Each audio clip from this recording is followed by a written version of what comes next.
I'll wait for a few seconds if you can't hear me.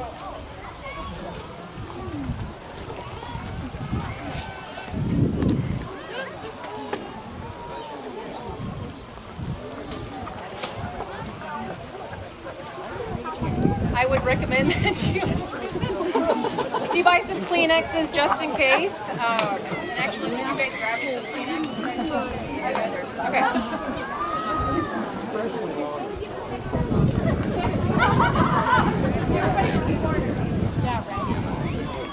Okay.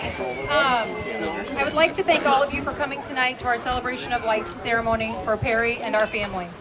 The weather is beautiful, and there has been an abundance of stories shared, along with many laughs and tears already, all of which is the very point of tonight. Perry and I spoke about this evening a few months back, just before we told our 4 beautiful children about the future that was unfolding before our eyes. He told me he wanted a celebration of life where stories could be told, drinks were to be overflowing, laughter to be heard, and lots of children. And here we are. A beautiful night, lots of laughter, drinks overflowing, and kids everywhere. So thank you for making this night special for our kids, our family, and for all of you. I'm now going to share a few stories about my husband's life through my eyes and the stories he shared with me over the past 20 years. So bear with me because it might be about 15 minutes. Perry was a one-of-a-kind guy. He grew up in Crawfordsville in the Washington area and was the oldest of Phil and Jackie Rich's 4 children. Perry, followed by Neil, then Stephanie, and finally Darren. He enjoyed growing up on the farm and the values that he learned along the way. I know he didn't miss the early morning chores or living out in the country, but he learned what it meant to earn a good day's pay, and he never forgot that. Perry always worked hard at what he was doing, whether it was for grades, a sport, or trying to be just a good friend. He always worked hard. Perry excelled in school because of this work ethic, which earned him the title of salutatorian when he graduated from Washington High School in 1995. His work ethic could also be seen during his days playing football, baseball, track, and his favorite, basketball.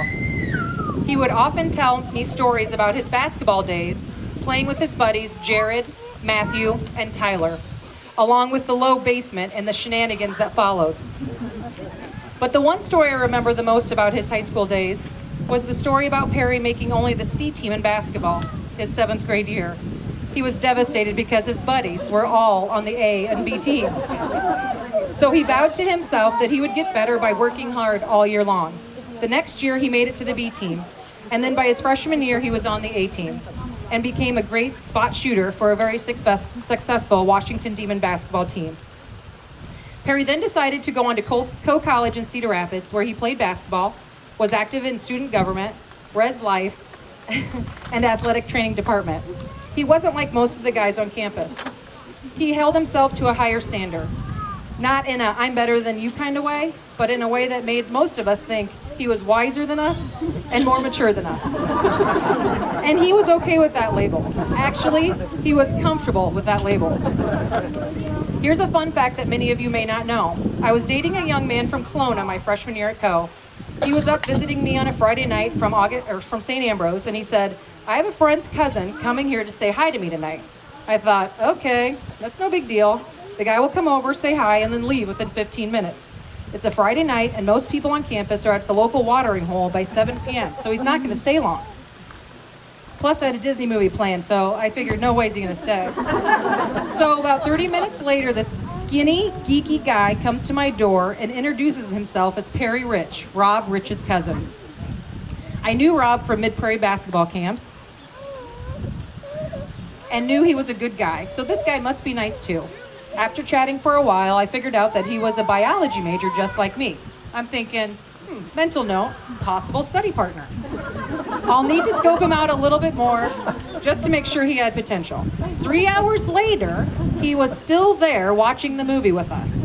At this point, I think to myself, this guy needs to go. And why in the heck is he still here? Slightly odd. So he finally left my room around 10 p.m., So much for the quick hello.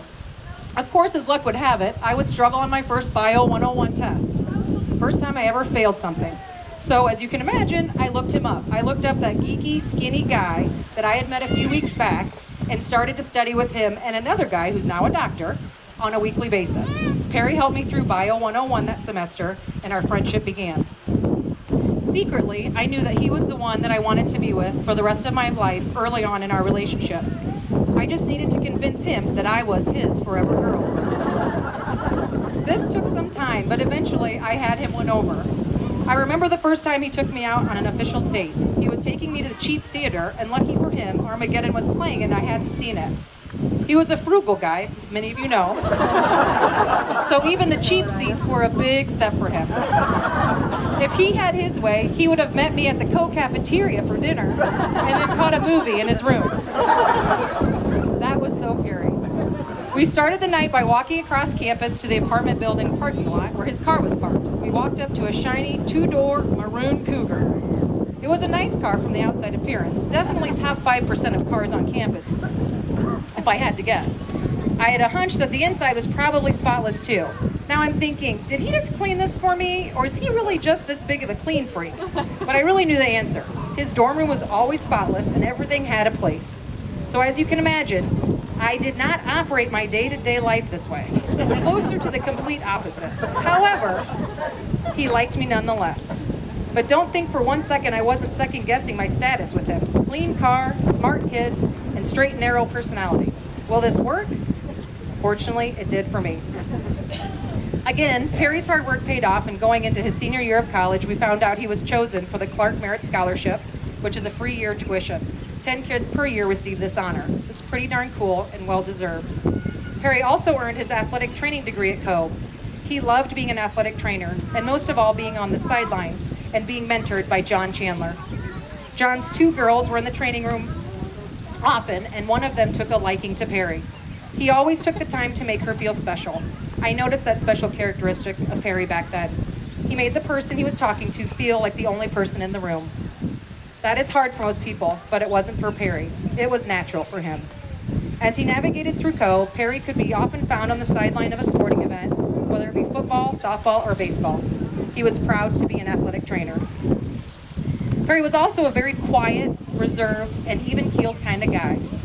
However, with the help of his sidekick, me, he branched out and showed his fun side his last 2 years at Co. He enjoyed being in the secret society of Sachem, where he developed close friendships.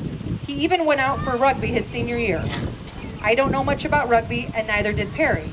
But we did learn that when you score your first touchdown, you must strip down to your birthday suit and run around the goalpost. Yep, Perry did this. I couldn't believe it. Modest, quiet Perry did this. But he did it with the support of his 20 slightly intoxicated co-teammates. Perry even took part in moving a couch on top of Gage Memorial Union and bubbles in the EB fountain the last week we resided at Co campus. Those are things that he would never have done 2 years prior, but he realized that letting loose every once in a while can be really fun, and some of your favorite memories can come from letting your hair down. Perry loved Co for all of these reasons, and he was thankful because they all played a role in shaping him. Perry then went on to graduate school at Iowa for physical therapy. He had the opportunity to go to Duke, but we decided it was too far away and way too expensive. So we chose Iowa so he could be close to me since I had graduated into the working world. He made it through with flying colors, and the plan was to move to Chicago to work for Mark Kaufman at Atletico after he graduated. Perry had the opportunity not only to work for Mark for 2 summers prior to this, but also lived with his family, which included Marianne and their 3 girls. Perry was able to see the inner workings of a driven businessman, husband, and father. He loved the fast-paced life of Chicago and the Atletico culture. Some of his fondest memories were driving Mark around from clinic to clinic in the city. He would do odd jobs, but learned so much from the patients, facility managers, aides, and of course Mark. He even met a famous athlete and sometimes celebrities, which he thought was pretty neat. I'm pretty sure meeting Juwan Howard is what sealed the deal. Our future included Atletico, one way or another. Perry always knew that. Perry was a selfless man who always put others before himself. After he graduated from high school, I had the opportunity to, or excuse me, after he graduated from graduate school, I had the opportunity to move up in my company. But that meant he would have to put his dreams on hold, and he did it without hesitation. We moved to Grand Rapids, Michigan, not knowing a soul, no family, no friends, nothing. We did it together, and we made a new life for ourselves. We met some of our dearest friends that are here tonight. We bought our first house and had our first baby all by ourselves. And it was awesome. However, when you have your first baby, you realize family is pretty important, and it's nice to have them around. So we decided it was time for Perry's dreams to be realized. We were going to move to Chicagoland so Perry could work for Athletico, and I could back down to part-time so I could focus on our family. We then moved to Chicago in January of 2006. Chicago. Wow, did we love Chicago. Perry was in his glory days these last 10 years when we resided there. He started as a normal physical therapist, but quickly made his way through the corporate ladder to become a facility manager of Athletico Barrington. He was going to have the opportunity to open a new clinic, help build it, manage it, and watch it grow. He was so excited. Problem was, his clinic was going to open the same week we were due with our second child. Not the greatest timing. He assured me that he would be there for the birth, and he would drive back and forth between the hospital and the clinic on the days to follow. Thanks, honey. I knew that Athletico Barrington was his baby too, so I supported him as much as I could. We had Carly the week that the clinic opened, and he was happy as a lark. He was smitten with his daughter, yet eager to get back to the clinic to make sure things were operating the way that it should. Perry was always trying to improve the clinic, himself and his people. He drove me crazy with the number of books he would read about communication, mentoring, building a better you, yada, yada, yada. But one of his greatest qualities was his openness to having discussion about your point of view and never made you feel like your idea or opinion was dumb. He would listen to Corey, Rick, Jim, Jeff, and our other Southwind friends talk politics, sports, and business strategies for hours on end, and he would barely say a word. He had his opinion, but didn't feel the need to defend his position, nor try to explain it to someone that clearly had a different one. He knew his time would be better spent on something else, but he did, however, still enjoy watching the bantering over the numerous rounds of cards that were played, and enjoyed sipping on his Captain and Cokes before he needed to head home. When at home, Perry felt most comfortable working in the yard and playing with his kiddos. Most weekends, you could find him putzing around in the yard during the day, calling his brothers to help him fix something, or father, and always fitting in a workout of some sort. He loved to run, lift weights, and eat healthy. For some of you that don't know Perry that well or at this level, this guy rarely put a bad thing in his mouth. He would eat about 24 eggs a week, tons of vegetables, fruit, peanut butter, yogurt, and protein shakes. His Achilles heel, however, were Chad and Jody's Scotcheroos. He could never get enough of those. And fortunately for him, he rarely sat down, so he could eat as many as he wanted and never gain a pound. On the other hand, I could be sitting down. You could find me sitting down at night and watching my mind-numbing shows while he was answering emails or reading a book about bettering yourself. It was crazy how much this guy could accomplish in a day. I always admired him for that. When the spring came, he couldn't wait to get out his sticks out of the garage. He loved the game that he picked up as an adult, and he honestly thought he could master it. I'll never forget that about Perry, because he had that positive mental attitude. He believed if he put his mind to it, worked hard, he could find success in everything he did. However, as many of you golfers know, golf is a little bit different. No matter how hard you work, sometimes you just shank it. And Perry could barely handle that. He would go to the range, hit balls, play 18 holes, and then want to go out the next day. I knew it was a lost cause because there was no telling Perry. There's just no telling Perry this. He wanted to be good. So as many as you know, Perry rarely showed much of his highs and lows through his body language. You could hardly tell if he was mad or upset or anything. Golf was different. You could oftentimes see Perry swearing after a shot, grounding his club, and sometimes even throwing his clubs, which normally is not funny, but as it relates to Perry, it kind of is. Perry loved playing golf with his old neighbor on Tuesday mornings, Jeff, catching 18 holes Saturdays with his buddies, the Southwind boys, and playing in Michigan on his annual Athletico trip. The last couple of years, though, were spent on the range with the bigs, Sam and Carly. This is one of Sam and Carly's favorite memories of their dad, and it included a trip to the range where Sam let his club fly 30 yards out into the range. Perry gave Sam a look, but calmly went and retrieved the club, while these two yahoos were giggling and giggling. Perry didn't care, though. He was out on the golf course with his two oldest. It was a great day. Perry's time here with us was short, but he made such a huge impact on so many people.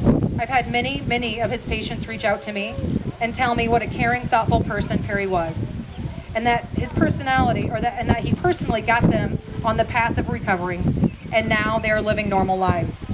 He not only impacted patients by getting them better, but he touched so many young people along the way. One of his old students actually drove from Michigan for his funeral. We hadn't seen her in over 10 years.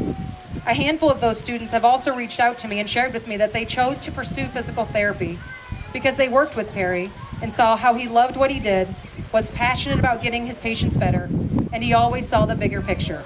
He knew he could make a difference in someone's life for the better. For that, I am thankful. I can share these stories with our children about their daddy. He had such an impact on so many people, and he genuinely cared about all of you out here today.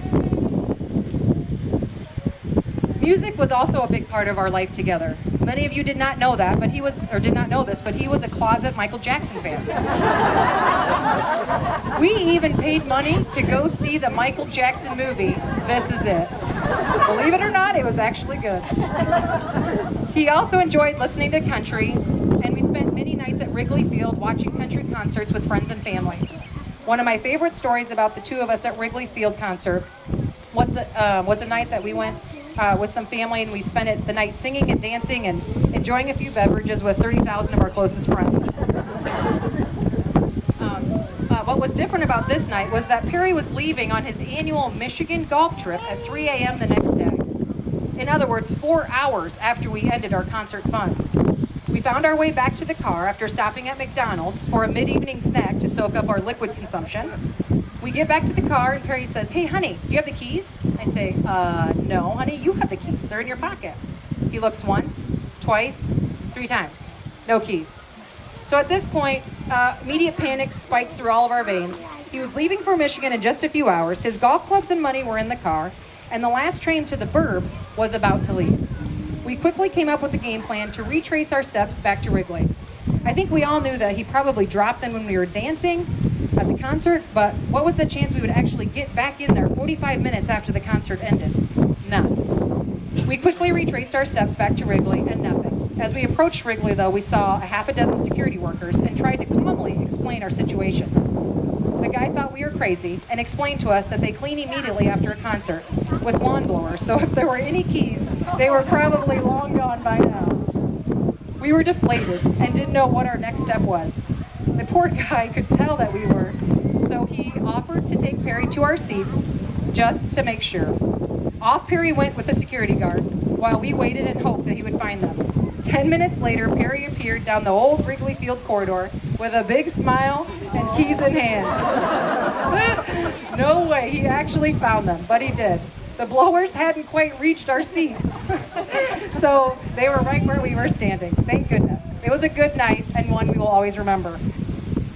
Our children will always remember the daddy that played a catch in the backyard after a long day's work, the daddy that drove them and their friends to basketball practice 10 miles over the speed limit because he was always late coming home from work, and he was the coach, so he needed to be there. I'm pretty sure he got pulled over twice doing that. They will remember the daddy that spoke to them at their own level, not his. He was great with kids. He wasn't a yeller. He wasn't a man with many words, or he was a man with many words of encouragement and spoke to the kids in a way that they all responded to. He would kneel down and explain the situation so they could understand what he wanted them to do and why. He was an awesome coach, and many kids and their parents knew that. Sam was fortunate enough to have him as a baseball coach, basketball coach, and football coach. They had many successes and challenges together. Perry also enjoyed spending time with Steve, and Chris over the years coaching the boys.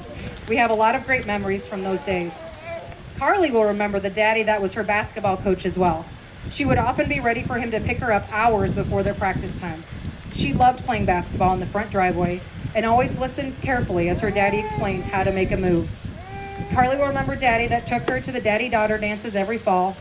They got all dressed up and she felt like a princess every year. All of the kids will remember the daddy that went apple picking every fall, the daddy that enjoyed the pumpkin patch, the daddy that loved to decorate the Christmas tree, and the daddy that loved to snuggle them at night when he got home from work. He was a great daddy, and we will miss his laughter, his smell, and his smile every day. But we will be okay. We know that while he was here for only a short period of time, he left a legacy that will live on forever in me and our children. I know that Perry would want me to take this opportunity to also thank everyone that touched our lives and helped us over the course of the past 2 years. To the town of Williamsburg. Wow, what a community this is. We moved here for so many reasons, and we were so thankful that we recognized that this is where we needed to be. The meals that you prepared for our family over the past 6 months is probably hundreds. And I know that it was small to you, but it was huge for us. So thank you.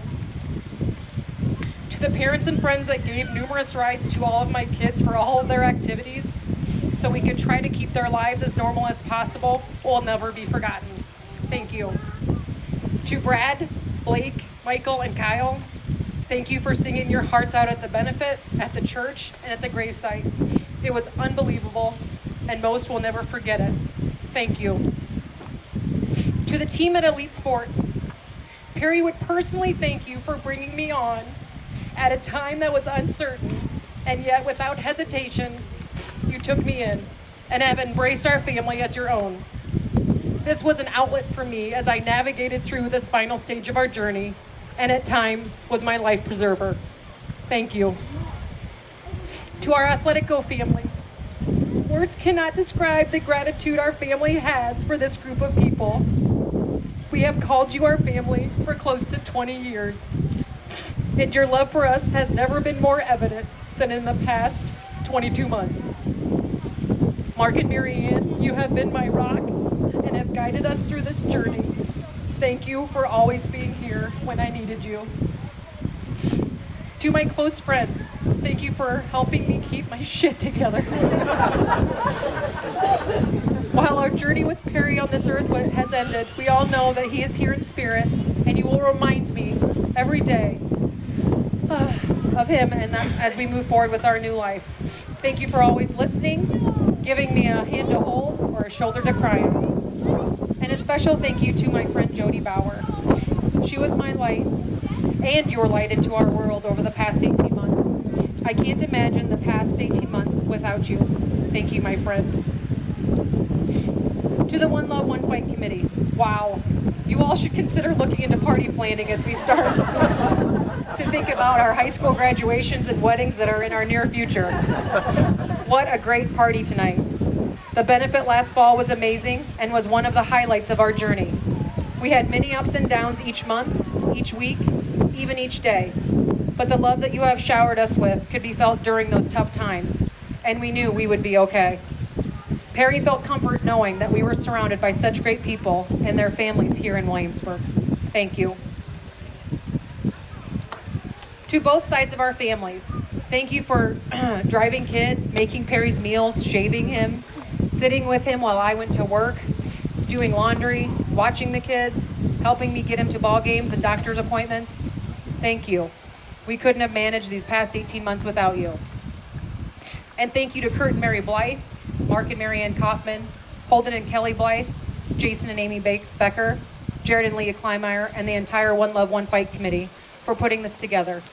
There have been countless hours spent putting this night together so we could enjoy such a beautiful night, the company of others, and to celebrate a man that has touched us all. It has already been a great night, but I have a hunch there's still a lot yet to come. So thank you. Lastly, I want to thank you, Perry, for showing myself and our children how to fight without complaining, how to love without reservation, and how to live with a faith in the Lord that was unwavering. We always knew that this could be our end as a team, but we were hopeful that we would have many more years together. We fought as hard as we could, and because of that, I have peace. We are faithful people, and we both know that he is in a much better place now. No more pain, no more suffering, and lots of golf, love, and memories. My dad always told me that we are here on earth for a short period of time, and that we're all going to die. Our salvation is with the Lord in heaven, and that is where Perry is. Pear Dog will continue to give our family strength as we move forward, and I know he will continue to speak to me through signs as he already has. Thanks, Pear Dog, for being a great friend, brother, son, daddy, and husband. You will never be forgotten. I love you, honey.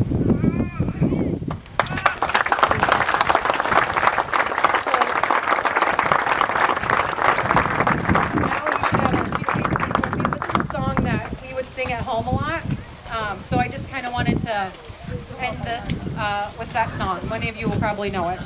So with that, hit it, Pearl.